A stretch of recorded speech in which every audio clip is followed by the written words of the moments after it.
নেতা অমিত শাহ একই বিবৃতি দিয়েছিলেন।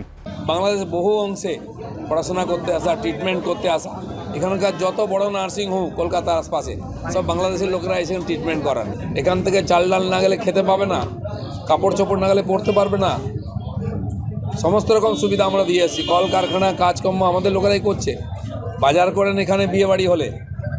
তো আমরা চাই সেই সৌহার্দ্য বজায় থাকুক, সেরকম ব্যবহার হোক। সরকারের পলিসির ব্যাপার আছে, কিন্তু আমরা তো পশ্চিমবাংলার লোক, আমরা তো বলবো, আমরা তো ছেড়ে দেবো না, সরকারকে চাপও দেবো। সবার জন্য ভারতের দরজা খোলা থাকবে। বিশ্বের যে কোনো জায়গায় হিন্দু যদি আক্রান্ত হবে বা মনে করে ভারতে আসবে, সে আসবে।